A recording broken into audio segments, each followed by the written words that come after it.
కీర్తనల గ్రంథం 23వ అధ్యాయం. యెహోవా నా కాపరి, నాకు లేమి కలగదు. పచ్చికల చోట్లను ఆయన నన్ను పరుండజేయుచున్నాడు.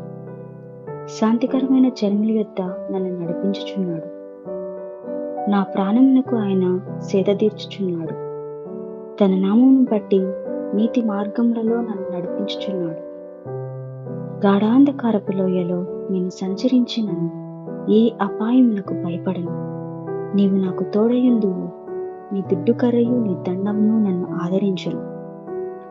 నా శత్రువుల ఎదుట నీవు నాకు భోజనం సిద్ధపరచుదు. నూనెతో నా తల అంటి ఉన్నావు. నా గిన్నె నిండి పొర్లుచున్నది.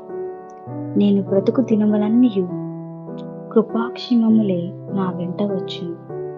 చిరకాలము యెహోవా మందిరంలో నేను నివాసం చేసేదను. యెహోవా కాపరిగా మనకున్నప్పుడు, దేవుణ్ణి మన కాపరిగా చేసుకున్నప్పుడు ఎలాంటి లేమి, ఎలాంటి కొదువ మనకుండదు. అంతేకాకుండా జీవితంలో ఎలాంటి ప్రతికూల పరిస్థితులైనా ప్రశాంతత అనేది దేవుడిచ్చి నడిపిస్తాడు. చీకటి పరిస్థితుల్లో మనం నడిచినప్పుడు కూడా దేనికి భయపడం. ఏ అపాయం రాకుండా ఆయన మనల్ని కాపాడతాడు.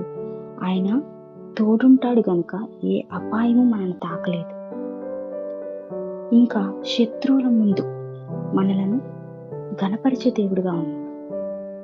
ఆశీర్వాదాన్ని కూడా మనకి సమృద్ధిగా ఇచ్చే దేవుడుగా, గిన్నె నిండి అనుభవంలోనికి తీసుకువెళ్ళే దేవుడుగా ఉన్నాడు. అంతేకాకుండా ఆయనతో సహవాసం చేసేవారిగా, ఆయన సన్నిధిలో